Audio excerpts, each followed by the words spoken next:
శ్రీకృష్ణ జన్మాష్టమి సందర్భంగా నిజామాబాద్ తనక ముందు ఇందూర్ అని చెప్పుకోవాలా. హిందువులకు కంచుకోటైనటువంటి మన ఇందూరులో శ్రీకృష్ణ జన్మాష్టమి వేడుకలు చాలా అంగరంగ వైభవంగా జరిగాయని చెప్పి చెప్పుకోవాలా. నిజామాబాద్ ఇస్కాన్ ఆధ్వర్యంలో చాలా మంచి ఏర్పాట్లు చేశారు. పూరి జగన్నాథ్లో స్వామివారు ఏ రకంగా అయితే మనకు దర్శనమిస్తూ ఉంటారో అదే రకంగా ఎవ్రీ ఇయర్ ఎవరైతే భక్తుల సౌకర్యార్థం స్వామివారి నిజరూప దర్శనాన్ని కల్పిస్తూ ఉన్నారు నిజామాబాద్ ఇస్కాన్. సో ఈసారి ఎలా చేశారు, ఎన్ని వేల మంది భక్తులు వచ్చారు అనే దాని గురించి మనం మాట్లాడుకుంటే, ఈరోజు స్వామివారిని దర్శించుకుంటే ఎలాంటి విశేష ఫలితాలు వస్తాయన్న దాని నుంచి మనతో మాట్లాడడానికైతే ప్రభుజీ బలరామ్ దాస్ గారు అయితే ఉన్నారు. వారితో మాట్లాడడం. హరే కృష్ణ అండి. Hare Krishna. So every year అంగరంగ వైభవంగా స్వామివారి పూజాది కార్యక్రమాలు చేస్తూ ఉంటారు. ఈరోజు పూరి జగన్నాథ్కి వెళ్ళని వాళ్ళు కూడా ఇక్కడికి వచ్చి స్వామివారిని దర్శించుకుంటే ఎట్లా ఉంటుంది, ఈరోజు స్వామివారికి పూజలు చేయడం అనేది ఎట్లా ఉంటుంది? హరే కృష్ణ. అందరికీ శ్రీకృష్ణ భగవాన్ యొక్క జన్మాష్టమి అంటారు. సో భగవంతుని యొక్క జన్మ మన యొక్క జన్మకు ఎంతో తేడా ఉంది. సో మన జన్మ దివ్య లీలలతో కూడుకున్నటువంటి కర్మరాహిత్యం, అందుకే దీన్ని జన్మాష్టమి అంటారు. సో ఈ మధ్య ఒక 10 days కింద బలరాం జయంతి చేసుకున్నాం. సో ఎప్పుడైతే భగవంతుడు తన యొక్క కృపను లీలల రూపంలో అందించటప్పుడు, అంతకన్నా ముందు బలరాముడు వచ్చి ఆ యొక్క లీలల యొక్క ప్రదేశాన్ని ఏర్పాటు చేస్తాడు. అంటే భగవంతుడికి సేవ చేసేది బలరాముడు, మొత్తం ఆయన శక్తి. సో బలరాం జయంతి రాఖీ పౌర్ణమి రోజు ముగించుకున్న తర్వాత ఇక కృష్ణాష్టమి వస్తుంది. సో ప్రతి సంవత్సరము ప్రపంచవ్యాప్తంగా ఎంతోమంది ఈ యొక్క కృష్ణాష్టమి వేడుకలు ముఖ్యంగా మందిరాల్లో, వారి కమ్యూనిటీలో, ముఖ్యంగా వాళ్ళ ఇళ్ళల్లో కూడా చేసుకుంటున్నారు. సో ఎందుకు అంటే ఆయన మన ఇంట్లో వ్యక్తి. సో ఎవరైనా పక్కింటి వాళ్ళ బర్త్డే మా ఇంట్లో చేసుకోరు, లేకుంటే ఇంకా ఎవరు రాజకీయ నాయకుడు బర్త్డే మా ఇంట్లో చేసుకోరు. కానీ ప్రతి ఒక్కరి ఇంట్లో పుట్టినరోజు చేసుకునేది అంటే అది కృష్ణునికి మాత్రమే. ఎందుకంటే కృష్ణుడు అందరి ఇంట్లో ఉన్నాడు, అందరు హృదయంలో కూడా ఉన్నాడు. సో దాన్ని మనము చాటి చెప్పడమే అది సహజంగా వస్తుంది. సో మనం చూస్తే ప్రతిరోజు ఇప్పుడు మాకు చాలా వీడియోలు వచ్చాయి, వాళ్ళ పిల్లల్ని కృష్ణునిగా రాధారాణిగా తయారు చేసి మాకు వీడియోస్ పంపించడం, చిన్న కాంపిటీషన్ పెట్టడం, దానికి చాలా వీడియోలు వచ్చాయి. సో ఎందుకంటే భగవంతుడు ప్రతి ఒక్కరి ఇంట్లో ఉన్నాడు, హృదయంలో కూడా ఉన్నాడు. సో ఈ కృష్ణాష్టమి ముఖ్యంగా 5252వ జన్మదినోత్సవం కృష్ణుడు. అసలు కృష్ణుడు జన్మ లేదు, ఇప్పుడు జన్మ ఉంది లేదు. ఇది చింత అచింత్య భేద తత్వం అంటారు. సో దీన్ని అర్థం చేసుకోవడం మనకు ఎంతో సాధన కావాలి. సో ఈ కలియుగ ధర్మం ఏంటంటే హరే కృష్ణ మంత్రాన్ని జపించడం ద్వారా, ఆచరించినటువంటి గ్రంథాన్ని చేయడం ద్వారా మనకు భగవంతుని యొక్క తత్వం అర్థం అవుతుంది. సో ఎవరైతే ఆచార్యులు ఇవ్వడం ద్వారానే మనకు తెలుస్తుంది. మనం సొంతంగా ఊహించడం ద్వారా అది మనకు అర్థం కాదు, దాని నుంచి ఎన్నో అపరాధాలు చేసే అవకాశం. సో ఈ కృష్ణాష్టమి సందర్భంగా ప్రపంచవ్యాప్తంగా ఎన్నో ప్రదేశాల్లో జరుగుతుంది.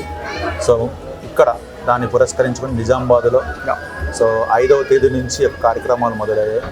సో ఇది 12వ రోజు, రేపు కూడా కార్యక్రమం ఉంటుంది. ఈ కార్యక్రమంలో ముఖ్యంగా ఉదయం 5 గంటల నుంచి భగవంతుని యొక్క విశేష దర్శనము, భగవంతుని యొక్క భజనలు, కీర్తనలు, తర్వాత అభిషేకము, ఉదయం నుంచి రాత్రి వరకు అభిషేకం ఉంటుంది.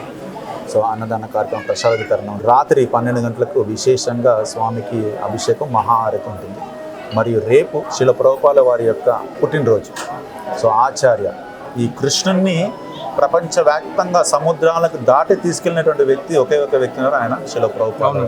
సో భగవద్గీతని కానీ భాగవతం కానీ ఆయన తీసుకెళ్ళారు. మిగతా ప్రపంచ దేశాలకి కృష్ణుడు తెలిసాడు అంటే ఆయన ఆచార్య ద్వారా. చాలా మంది ఒక క్వశ్చన్ వేయమండి అని చెప్పేసి అంటా ఉన్నారు. సాక్షాత్తు ఆ జగన్నాథునికి శ్రీకృష్ణ పరమాత్ముడిగా మనం చెప్పుకుంటాం, ఆయనకి చాలా ఇష్టం గోవులు అంటే. సో మన భారతదేశంలో, మన సనాతన ధర్మంలో గోవులకు ఒక విశిష్టత ఉంది. కానీ ఇప్పుడున్న నవేడేస్ లో గోవులను వధించడం, సో ఎన్నో గో అక్రమ రవాణా చేసి ఎన్నో ఇది చేస్తూ ఉన్నారు. సో మీ ఇస్కాన్ ఆధ్వర్యంలో చాలా మంది వల్ల చాలా సనాతన ధర్మం గురించి మీరు చెప్తా ఉన్నారు, భగవద్గీతని మీరు చాటి చెప్తా ఉన్నారు. సో దీంట్లో గో రక్షక్గా, అంటే గోవులను మనం కాపాడుకోవాల్సిన బాధ్యతగా మనకుంది. 33 కోట్ల దేవతలు కొలువైన దైవంగా మనం చూస్తూ ఉంటాం. స్వామివారికి కూడా చాలా గోవులు అంటే ఇష్టం. సో దీని గురించి కూడా ఇస్కాన్ వాళ్ళు ప్రత్యేకంగా దానిపైన ఒక అవేర్నెస్ తేవాలా అని చెప్పేసి చాలా మంది కోరుతా ఉన్నారు ప్రభుజీ. సో మీరు ఏం చెప్పాలనుకుంటున్నారు మన తెలుగు ప్రజలకు? యాక్చువల్గా ఈరోజు ఉదయం మేము శ్రీమద్ భాగవతం శ్రవణం చేస్తున్నాం. చదువుతున్నప్పుడు ఒక శ్లోకం ఉంది. కృష్ణాయ వాసుదేవాయ దేవకీ నందనాయ చ నందగోప కుమారాయ గోవిందాయ నమో నమః. సో కృష్ణుడు ఈ జగత్తుపైకి ఆయన అవతారాలు వచ్చినప్పుడు ఇద్దరి కోసం వస్తారు. ఒకటి బ్రాహ్మణులు రక్షించడం కోసము, ముఖ్యంగా గోమాత రక్షించడం కోసం. దాని తర్వాతనే దుష్టుల్ని శిక్షించడము ఇవన్నీ జరుగుతుంది. అవన్నీ ఆప్షన్. సో దుష్టుల్ని శిక్షించాలంటే కృష్ణుడు గోలోకం నుంచి రావాల్సిన అవసరం లేదు, అక్కడనే చేయొచ్చు. కానీ తన భక్తుల్ని స్వయంగా ఆయన్నే రక్షించడం కోసము, ప్రేమించడం కోసము, వారి యొక్క ప్రేమను స్వీకరించడం కోసం. సో ఈ సమాజంలో ఎవరైనా ఆనందంగా ఉండాలి అంటే భగవంతుడు ఆనందంగా ఉండాలి. సో ఒక భగవంతుడు ఆనందంగా ఉండాలి అంటే రెండు విషయాలు చెప్పారు. సో సమాజంలో బ్రాహ్మణుడు మరియు గోమాత ఈ ఇద్దరికి రక్షణ కలిగితే అప్పుడు భగవంతుడు ఆనందం ఉంటాడు. ఎప్పుడైతే భగవంతుడు ఆనందం ఉంటే మనంతా ఆనందం. ఇది శాస్త్రం చెప్తుంది. నేను మహాకుంభమేళలో ఇస్కాన్ వారి ఆధ్వర్యంలో చాలా పెద్ద మొత్తంలో అక్కడ చేశారు. మేము అన్నదానం కావచ్చు, దాంతోపాటు చాలా అంటే అవేర్నెస్ అనేది చేయడం జరిగింది. మేము ఒక 10 days ఉన్నాం మేము అక్కడ. చాలా మంచి అనుభూతి. కాకపోతే అట్లాంటి ప్లాట్ఫామ్స్ లో కావచ్చు, లేకపోతే ఎందుకంటే హైయెస్ట్ గ్యాదరింగ్ ఎక్కువైతే ఎక్కడైతే ఉంటుందో ఆ ప్లేసెస్ లో గోవులకు సంబంధించి కూడా మీరు చాటి చెప్తే మన నుంచి మార్పు మొదలవుతుందేమో అన్నట్టుగా కూడా అనిపిస్తుంది. ఎందుకంటే ఇస్కాన్ అనేది చాలా పెద్ద సంస్థ, ఇదొక ధర్మం. సో దీని గురించి చాలా మంది వెయిట్ చేస్తా ఉన్నారు. ఇస్కాన్ వాళ్ళు తలుచుకుంటే ఏదైనా చెయ్యొచ్చు అనే ఒక నమ్మకం అనేది భక్తులలో ఉంది. అందుకే నేను ఈ క్వశ్చన్ వేయడం జరిగింది. రీసెంట్గా కూడా కొంతమంది పై అధికారులతో మేము చర్చించడం జరిగింది. సో ముఖ్యంగా తెలంగాణలో కూడా ప్రభుత్వం ఆ యొక్క సన్నాహాలు చేస్తున్నారు. సో 4 పెద్ద గోశాలు పెట్టడానికి అది త్వరలో వాళ్ళు అనౌన్స్మెంట్ చేస్తారు అఫీషియల్గా. సో దానికి కూడా మా ఇస్కాన్ వారి యొక్క ఎంతో సహాయ సహకారాలు కూడా అందిస్తున్నారు.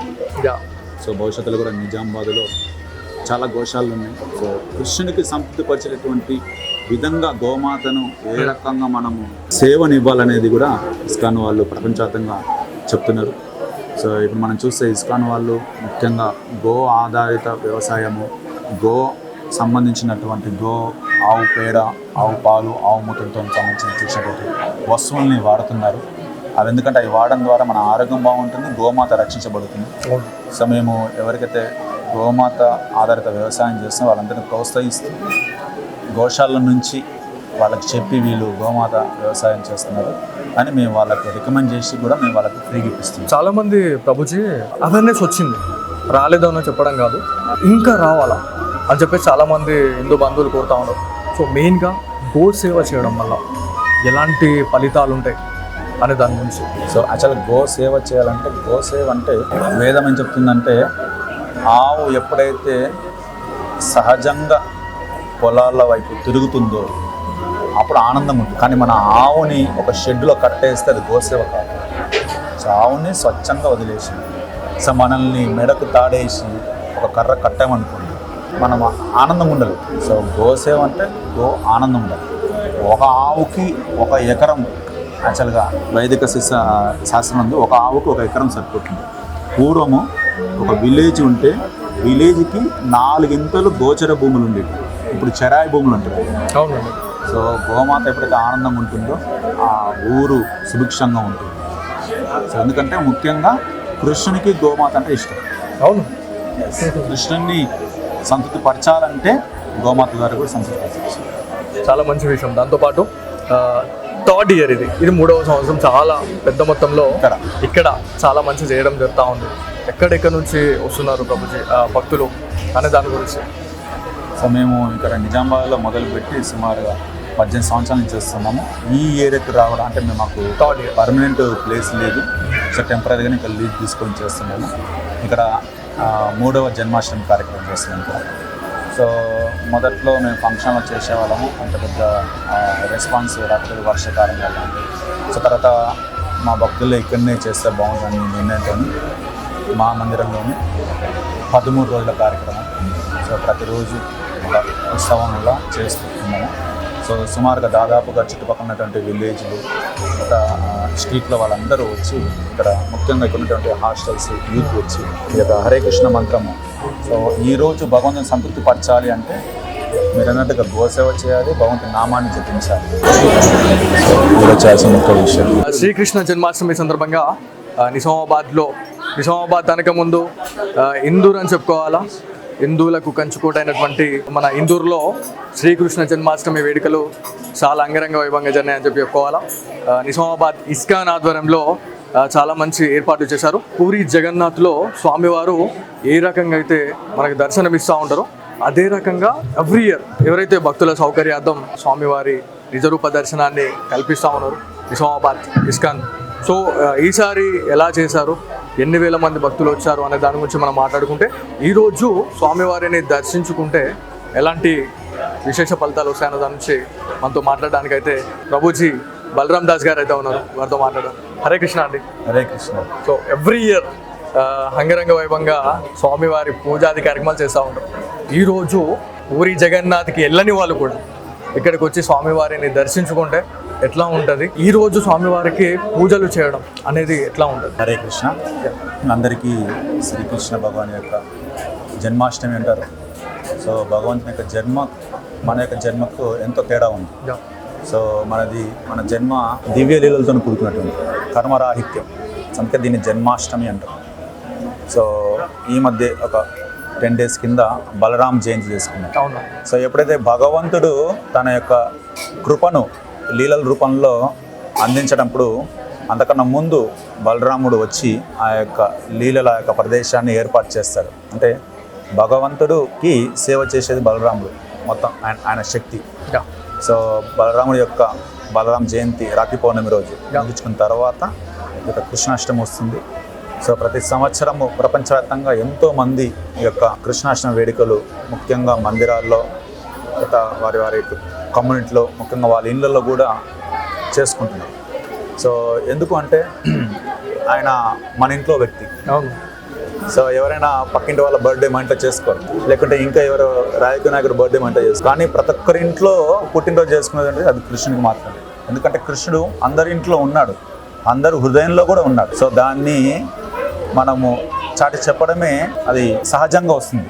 సో మనం చూస్తే ప్రతిరోజు ఇప్పుడు మాకు చాలా వీడియోలు వచ్చాయి, వాళ్ళ పిల్లల్ని కృష్ణునిగా రాధారాణిగా తయారు చేసి మాకు వీడియోస్ పంపించడం, చిన్న కాంపిటీషన్ పెట్టడం, చాలా వీడియోలు వచ్చాయి. సో ఎందుకంటే భగవంతుడు ప్రతి ఒక్కరి ఇంట్లో ఉన్నాడు, హృదయంలో కూడా ఉన్నాడు. సో ఈ కృష్ణాష్టమి ముఖ్యంగా 5252వ జన్మదినోత్సవం కృష్ణుడు. అసలు కృష్ణుడు జన్మ లేదు, ఇప్పుడు జన్మ ఉంది లేదు. ఇది చింత అచింత్య భేద తత్వం అంటారు.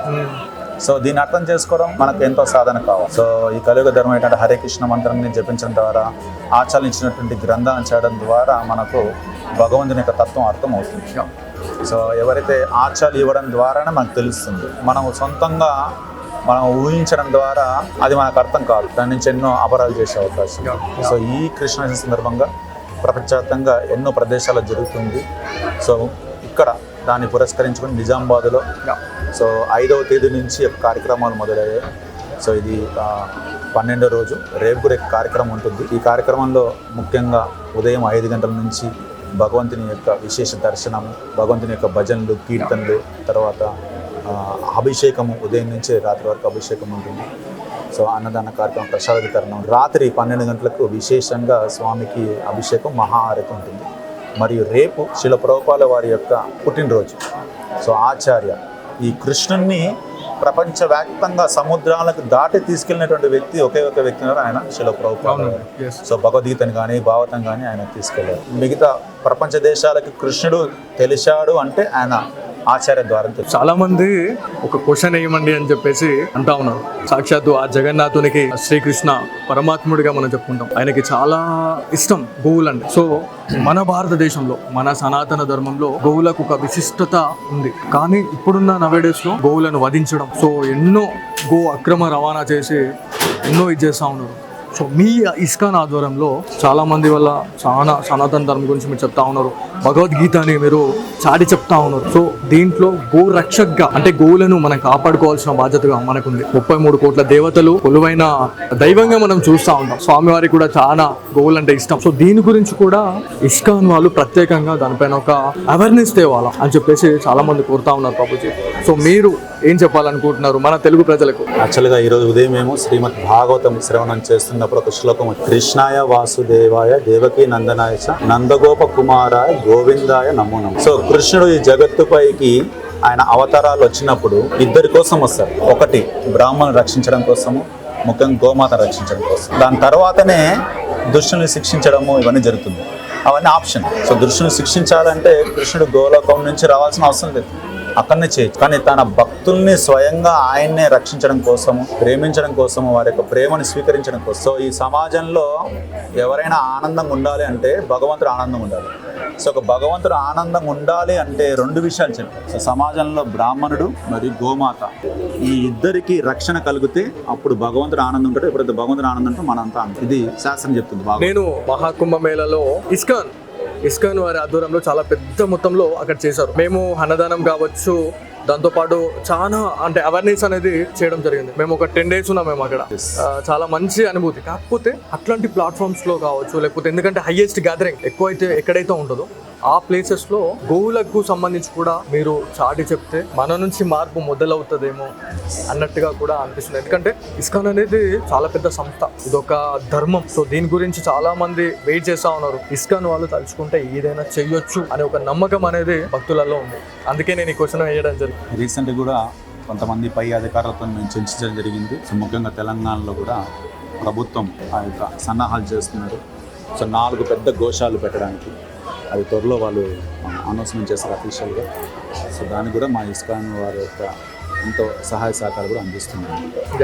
సో భవిష్యత్తులో కూడా నిజామాబాద్లో చాలా గోశాలలు ఉన్నాయి. సో కృష్ణునికి సంతృప్తిపరిచేటటువంటి విధంగా గోమాతను ఏ రకంగా మనము సేవనివ్వాలనేది కూడా ఇస్కాన్ వాళ్ళు ప్రపంచవ్యాప్తంగా చెప్తున్నారు. సో ఇప్పుడు మనం చూస్తే ఇస్కాన్ వాళ్ళు ముఖ్యంగా గో ఆధారిత వ్యవసాయము, గో సంబంధించినటువంటి ఆవు పేడ, ఆవు పాలు, ఆవు మూత్రంతో సంబంధించినటువంటి వస్తువుల్ని వాడుతున్నారు. అవి ఎందుకంటే అవి వాడడం ద్వారా మన ఆరోగ్యం బాగుంటుంది, గోమాత రక్షించబడుతుంది. సో మేము ఎవరికైతే గోమాత ఆధారిత వ్యవసాయం చేస్తున్నాం వాళ్ళందరినీ ప్రోత్సహిస్తూ గోశాల నుంచి వాళ్ళకి చెప్పి వీళ్ళు గోమాత వ్యవసాయం చేస్తున్నారు అని మేము వాళ్ళకి రికమెండ్ చేసి కూడా మేము వాళ్ళకి ఫ్రీగా ఇప్పిస్తున్నాం. చాలామంది ప్రభుజీ అవేర్నెస్ వచ్చింది, రాలేదో అని చెప్పడం కాదు, ఇంకా రావాలా అని చెప్పేసి చాలామంది హిందూ బంధువులు కోరుతా ఉన్నారు.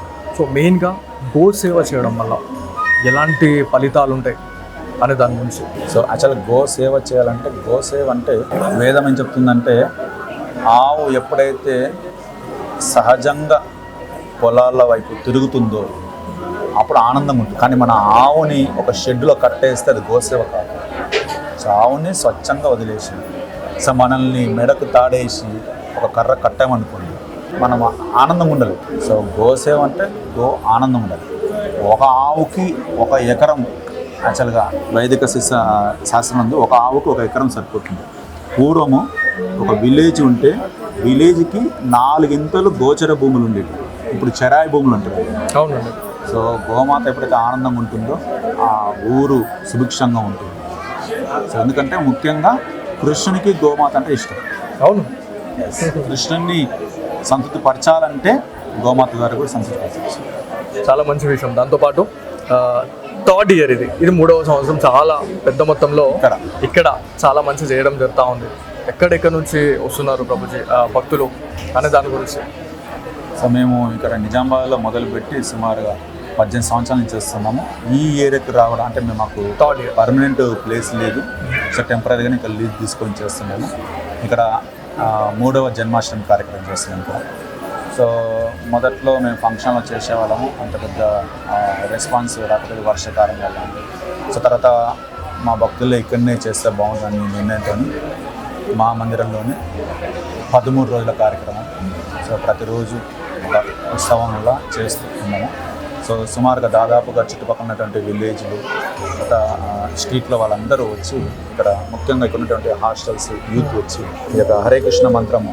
సో ఈరోజు భగవంతుని సంతృప్తి పరచాలి అంటే మీరు అన్నట్టుగా గోసేవ చేయాలి, భగవంతుని నామాన్ని జపించాలి. సో ఈరోజు చేయాల్సిన ముఖ్య విషయం.